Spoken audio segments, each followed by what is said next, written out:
boo xoolee premier mi-temps bi amoon nañ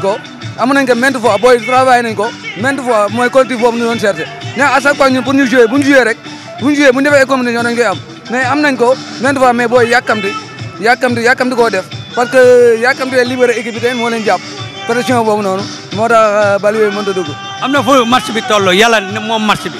nekk ci digg temps forum nga génne ko loolu stratégie boo tegoon la wala. waaw benn stratégie la parce que boo xoolee moom physiquement moo gënoon a joxe moo tax ma ne naa ko noppal renforcer milieu bi ñu jouer avec 4-4-2 bu ko defee espace yi mën a réduire quoi. léegi équipe bi ngay demal final mas nga daje. Mariana si. mas ngeen daje nañ maintes fois. nu mu demee saa yu ndaje maa ko gagné. te maa ngi koy jox rendez-vous xam naa nawoon fa woon rek. incha allah. waaw ginnaaw li may njëkk a def mooy damay sant d'abord supporters yi vraiment gis nañ seen taxawaay sant joueurs yi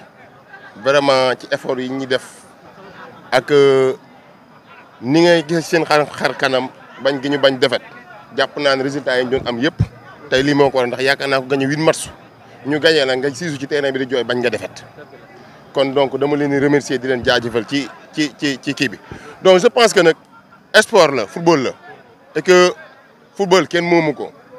bon da ngay def li nga war a def beneen équipe def li ma war a def lu revanche la woon yàlla dogal maa ko jiitaloon keroog gañ ko tey mu ñëw donc indi li mu war a indi football li mu war a football donc yàlla dogal mu gañ ma mais donc sama gone yi liñ doon def pour gagner vraiment def nañ ko tey ils n'ont pas démérité li ñu war a def lépp def nañ ko mais football nag boo dee xool match yi amuti occasion 90 minutes yëpp amul occasion peut-être moom sa réew. possession de ballon bu fekkoon dañ doon ko xool tey. waaw gars yi dañ naan possession de ballon pour kii moo ko ëppale. waaw ci première mi-temps bi. même que deuxième mi-temps. non premier mi-temps bi moom gis naa ne moom moo ëppale position de ballon mais deuxième mi-temps bi ñëwee avant may jël bii vraiment gisoon naa jeu boo xam ne jàppoon naa ne man maa war a jiitu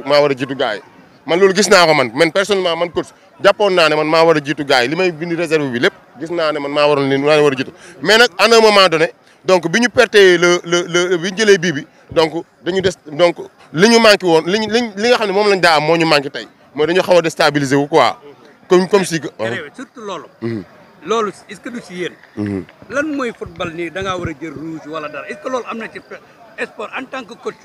en tant que jàngalekat en tant que intellectuel ci football. waaw moo xam nga nawetaan avant nawetaan lii xew lépp ci football xewu ci lii xew fii lépp ci terrain nawetaan yi ci football donc lu waa football waxu ci dara. tey boo demoon ci les grands championnats amu fi mais nawetaan nag yow da nga koy wax ma lay dégg nga ko il a ses propres réalités man conseillé wu ma kenn muy jël ay rouge donc de manière arbitraire mais donc peut-être am na ay yoo xamante ni man mënu ma ko expliquer du ma ko mën a expliquer dañuy xam ne nawetaan la bu doon football professionnel duñ ci gis yu mel nii mais avant ñuy tàmbali rek yu bëri yu xew yi nii duñ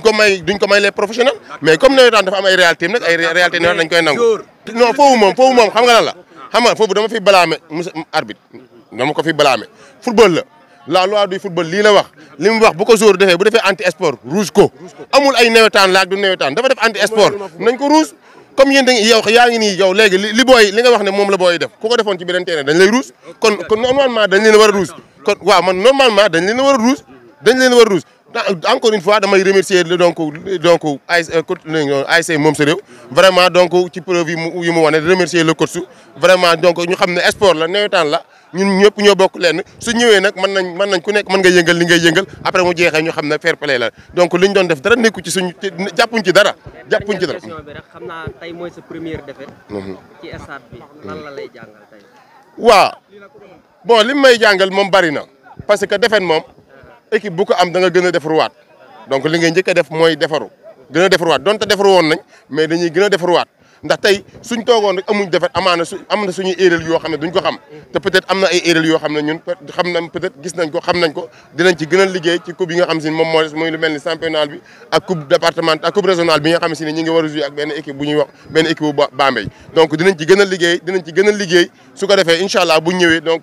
équipe yi waxuma la ñu leen di jiital sa waaye ñun ñoo leen di jiital te kuñ jiital doo ñu jëlee donc ginnaaw bu ñu encore une fois ñu ngi remercier donc ASC moom sa réew vraiment football bi neex na jeu bi tege na neex na donte donc li fi xew lépp nañ ko jàppe nawetaan donc et que yàlla dogal na donc jëee avec moom sa réew tey jii ñun la daa àndal waaye tey àndut ak ñun dañuy nangu dogal bi donc dañuy nangu dogal bi loolu la rewoon rek waaw. ak Bofel ñoo doon football stade Ibrahima Gueye bu Mbacké ñu ngi leen di jox rendez-vous suba incha allah suba mbooloo mi mooy football ak renaissance cosaan ak neexle rendez-vous kon suba incha allah jaajëf